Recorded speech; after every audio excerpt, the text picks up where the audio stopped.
अयोध्या के द्वार पर उस दिन कुछ असाधारण घट रहा था। स्वयं मृत्यु प्रतीक्षा कर रही थी। यमराज आ चुके थे नियति का संदेश लेकर।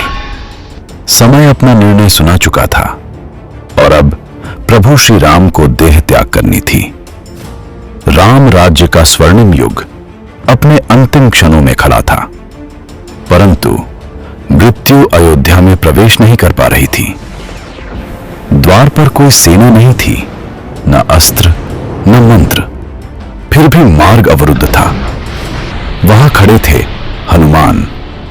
हम उन्हें एक भक्त के रूप में जानते हैं, पर उस क्षण वे स्वयं प्रकृति की अजेय शक्ति बन चुके थे। उन्होंने प्रण लिया था उनके प्रभु को कोई आघात नहीं पहुंचेगा, और जब मृत्यु ही आघात बन जाए तो मृत्यु को भी रुकना पड़ता है।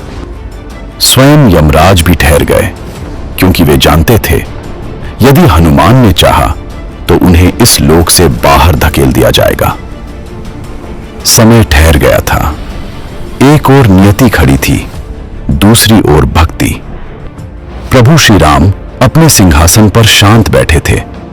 वे सब जानते थे, और ये भी कि उनका सबसे बड़ा रक्षक अब उनका सबसे बड़ा अवरोध बन चुका है। तभी उन्होंने एक लीला रची। उनकी अंगूठी धीरे से उंगली से फिसली और फर्श की एक अदृश्य दरार में समा गई। हनुमान, मेरी अंगूठी लेकर आओ। बस इतना सुनना था। हनुमान तुरंत उस दरार में उतर गए। वे छोटे होते गए और उस अंधकार में प्रवेश कर गए। पर वह दरार समाप्त नहीं हुई। वह उन्हें ले गई धरती के नीचे, और फिर उससे भी गहराई में। जहां पहुंचे वो था नागलोक, एक रहस्यमयी संसार जहां प्रकाश सूर्य से नहीं मणियों से आता था। वहां उन्होंने देखा नागराज वासुकी। मैं प्रभु श्री राम का सेवक हूं, उनकी अंगूठी लेने आया हूं।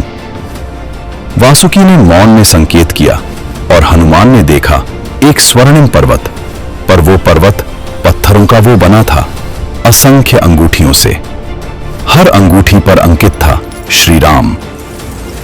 हनुमान स्तब्ध रह गए।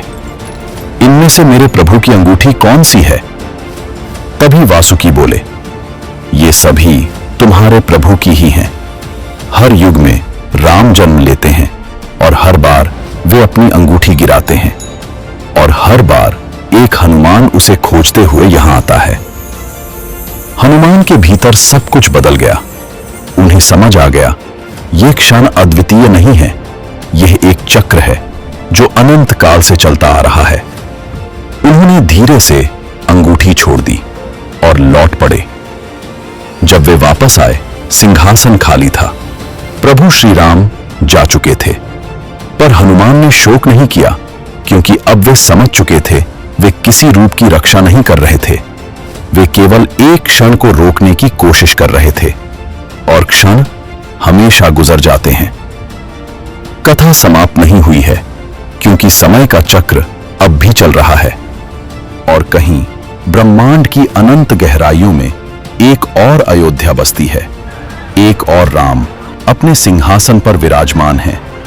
एक और हनुमान द्वार पर पहरा दे रहे हैं, और फिर धीरे से उंगली से फिसलती है एक अंगूठी, और फिर गिरती है।